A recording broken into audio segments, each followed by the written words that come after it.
Hello guys, this is Cyprian from IT. So today we'll talk about Joule Heating. So we'll do the full tutorial about this. So for those who don't know what is Joule Heating, well, it's the process of when you have a flow of electric current inside a conductor material, you have heat which is generated because of the movement of the electron inside the conductor. So this is what is called Joule Heating.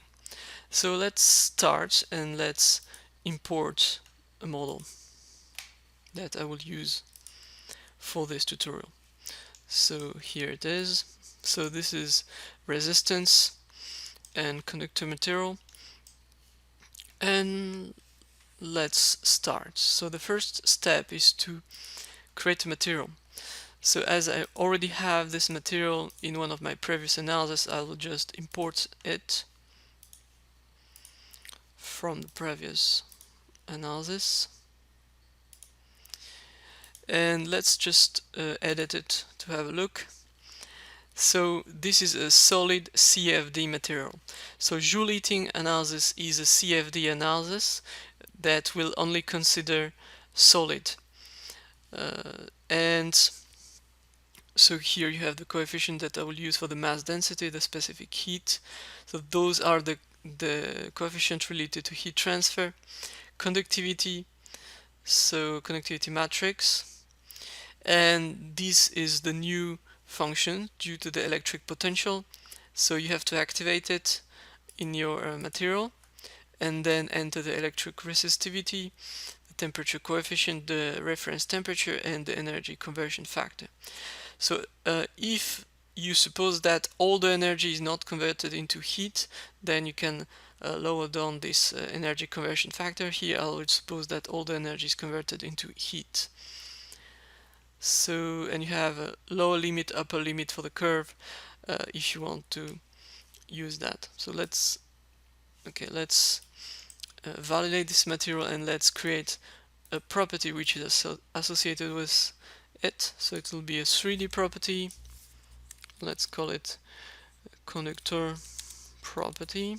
Okay, let's select the material that I just created and click on OK. Now that we have that, we'll have to mesh this model with this property and this material that I just created. So before we'll go into the mesher, let's use the size control to set the right mesh size on different parts.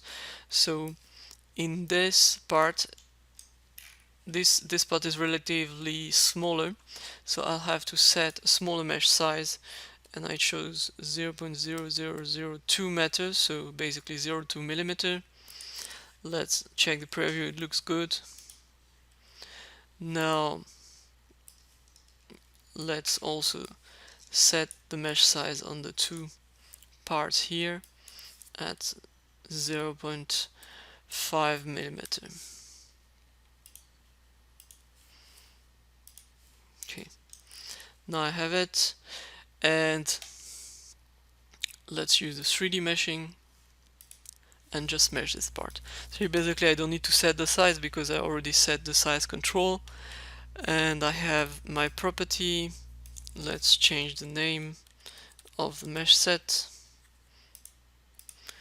and just let's mesh it. Okay, now you see it's much smaller on this area. Okay, it's good. Now what we have to do is to assign the CFD boundary condition for this model. So let's suppose that this part is heating and on these two extremities we have cooling. So to express that, I will assign a temperature of 0 on those two faces here. So this will be the boundary condition for the temperature. And then what I have to do is that you have something around, so the interface with the air. So we have to simulate that using convection condition. So I'll just apply a convection condition to this. So let's select the phases on the top and on the bottom.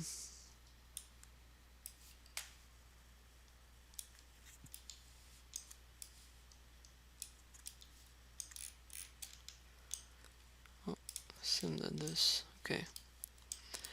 Okay, and let's assign the right. So the ambient temperature is 20, and the film coefficient will be equal to 10. So now let's confirm, and here we have our convection.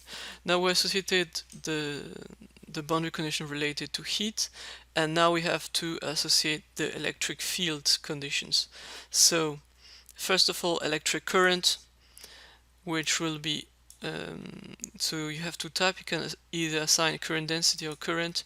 So let's assign a current on this face here. So the current will enter by this side, and the value of the current will be 0.4 ampere.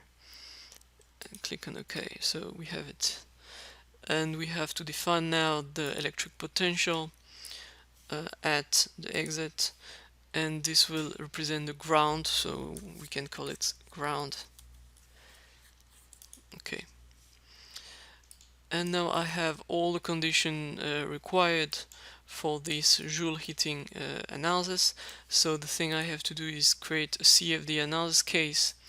So I have the choice between steady state or transient CFD. So here let's go for transient CFD, and let's look at the options we have in the analysis control. So there will be no fluid flow, so I can inactivate that, but there will be solid heat transfer. So I have to activate this module. And I have to activate as well the electric field module. So for the time increment, let's choose a time increment of 10 seconds with 50 steps.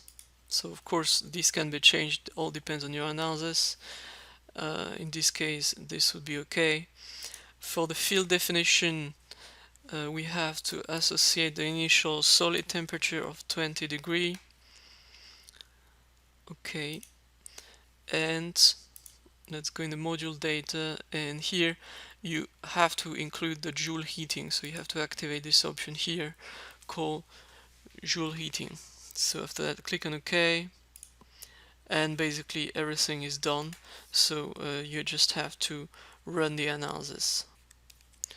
So let's right click here and click on solve, and wait a few seconds that the solver finishes his job.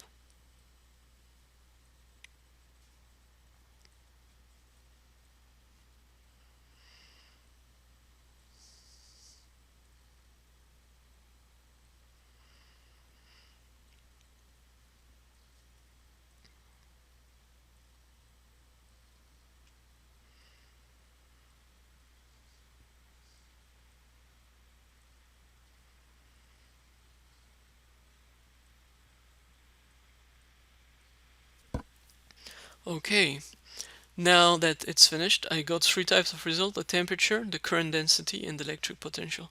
So let's check for first the temperature. So the first step, and then you can view the final temperature. So let's change the legend to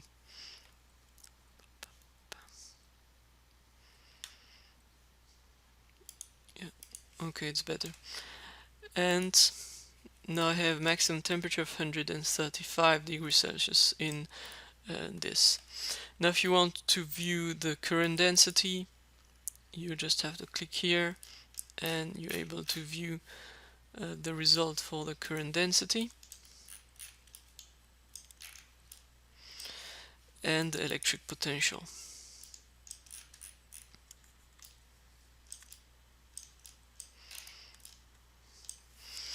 Okay, it's all for this tutorial, so I hope you enjoyed it. Thank you for watching.